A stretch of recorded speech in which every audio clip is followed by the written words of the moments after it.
Some time elapsed before I learned the history of my friends. It was one which could not fail to impress itself deeply on my mind, unfolding as it did a number of circumstances, each interesting and wonderful to one so utterly inexperienced as I was. The name of the old man was de Lacy. He was descended from a good family in France, where he had lived for many years in affluence, respected by his superiors and beloved by his equals. His son was bred in the service of his country, and Agatha had ranked with ladies of the highest distinction. A few months before my arrival, they had lived in a large and luxurious city called Paris, surrounded by friends and possessed of every enjoyment which virtue, refinement of intellect, or taste, accompanied by a moderate fortune, could afford. The father of Safie had been the cause of their ruin. He was a Turkish merchant and had inhabited Paris for many years when, for some reason which I could not learn, he became obnoxious to the government. He was seized and cast into prison the very day that Safie arrived from Constantinople to join him. He was tried and condemned to death. The injustice of his sentence was very flagrant. All Paris was indignant, and it was judged that his religion and wealth, rather than the crime alleged against him, had been the cause of his condemnation. Felix had accidentally been present at the trial. His horror and indignation were uncontrollable when he heard the decision of the court. He made, at that moment, a solemn vow to deliver him, and then looked around for the means. After many fruitless attempts to gain admittance to the prison, he found a strongly grated window in an unguarded part of the building, which lighted the dungeon of the unfortunate Mohammedan, who, loaded with chains, waited in despair the execution of the barbarous sentence. Felix visited the grate at night and made known to the prisoner his intentions in his favor. The Turk, amazed and delighted, endeavored to kindle the zeal of his deliverer by promises of reward and wealth. Felix rejected his offers with contempt, yet when he saw the lovely Safie, who was allowed to visit her father, and who, by her gestures, expressed her lively gratitude, the youth could not help owning to his own mind that the captive possessed a treasure which would fully reward his toil and hazard. The Turk quickly perceived the impression that his daughter had made on the heart of Felix and endeavored to secure him more entirely in his interests. By the promise of her hand in marriage so soon as he should be conveyed to a place of safety, Felix was too delicate to accept this offer. Yet he looked forward to the probability of the event as to the consummation of his happiness. During the ensuing days, while the preparations were going forward for the escape of the merchant, the zeal of Felix was warmed by several letters that he received from this lovely girl, who found means to express her thoughts in the language of her lover by the aid of an old man, a servant of her father who understood French. She thanked him in the most ardent terms for his intended services towards her parent, and at the same time she gently deplored her own fate. I have copies of these letters, for I found means, during my residence in the hovel, to procure the implements of writing, and the letters were often in the hands of Felix or Agatha.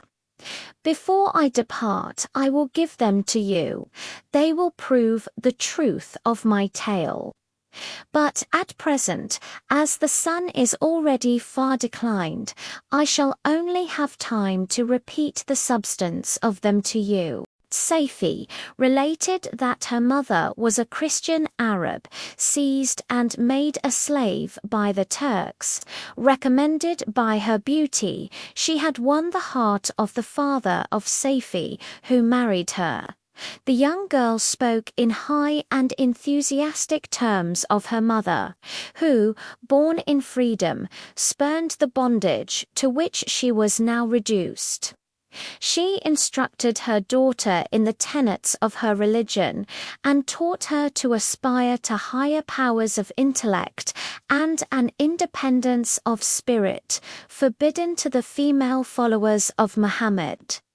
This lady died, but her lessons were indelibly impressed on the mind of Safie, who sickened at the prospect of again returning to Asia and being immured within the walls of a harem, allowed only to occupy her cell and now suited to the temper of her soul, now accustomed to mayu and anew. Beneath a noble emulation for virtue, the prospect of marrying a Christian and remaining in a country where women were allowed to take a rank in society was enchanting to her.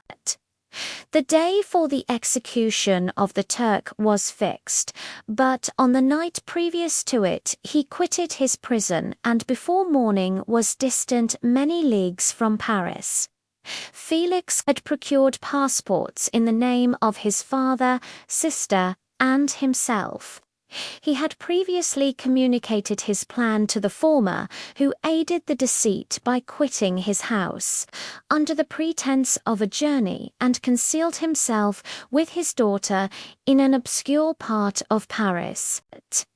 Felix conducted the fugitives through France to Lyons and across Mont-Cenis to Leghorn, where the merchant had decided to wait a favorable opportunity of passing into some part of the Turkish dominions. Safie resolved to remain with her father until the moment of his departure, before which time the Turk renewed his promise that she should be united to his deliverer, and Felix remained with them in expectation of that event.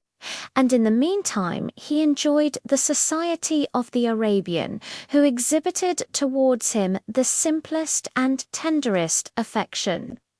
They conversed with one another through the means of an interpreter, and sometimes with the interpretation of looks. And Safie sang to him the divine airs of her native country. The Turk allowed this intimacy to take place and encouraged the hopes of the youthful lovers, while in his heart he had formed far other plans. He loathed the idea that his daughter should be united to a Christian, but he feared the resentment of Felix if he should appear lukewarm, for he knew that he was still in the power of his deliverer if he should choose to betray him to the Italian state which they inhabited. He revolved 1,000 plans by which he should be enabled to prolong the deceit until it might be no longer necessary, and secretly to take his daughter with him when he departed. His plans were facilitated by the news which arrived from Paris. The government of France were greatly enraged at the escape of their victim and spared no pains to detect and punish his deliverer. The plot of Felix was quickly discovered, and Lacey and Agatha were thrown into prison. The news reached Felix and roused him from his dream of pleasure. His blind and aged father and his gentle sister lay in a noisome dungeon while he enjoyed the free air and the society of her whom he loved. This idea was torture to him.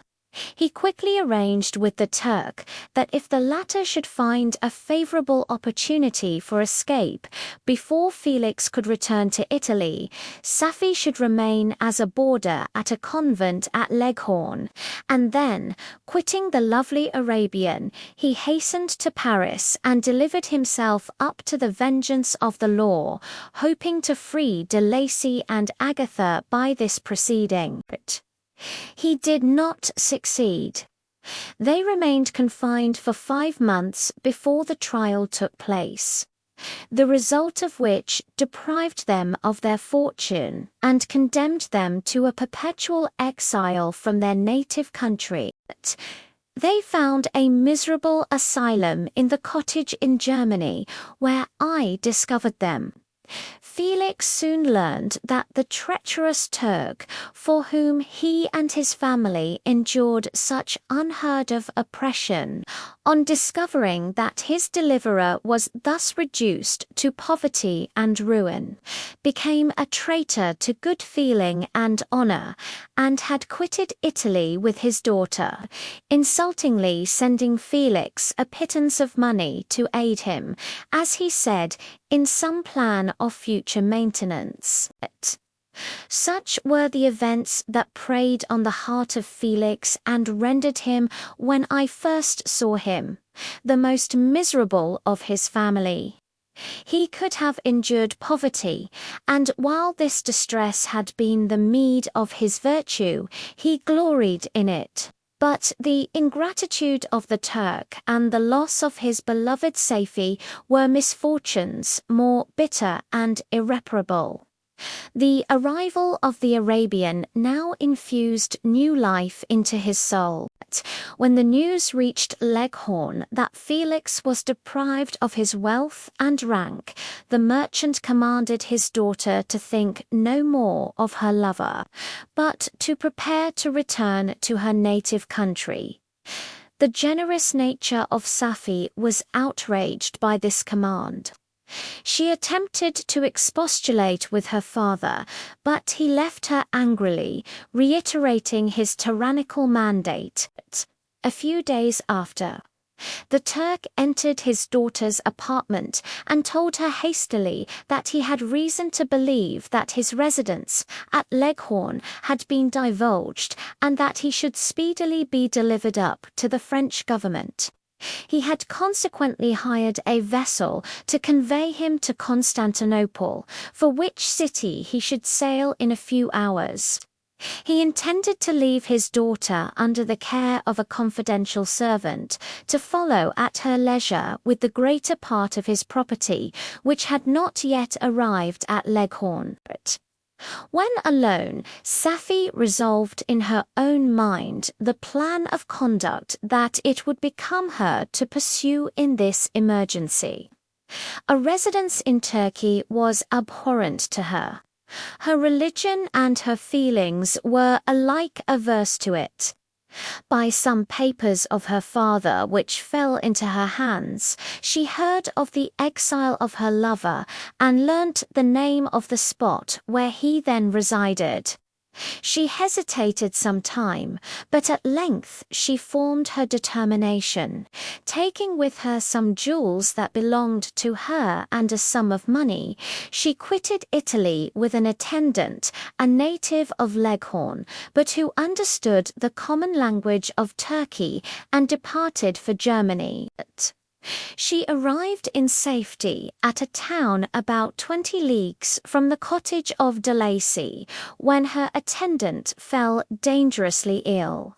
Safie nursed her with the most devoted affection, but the poor girl died, and the Arabian was left alone, unacquainted with the language of the country and utterly ignorant of the customs of the world.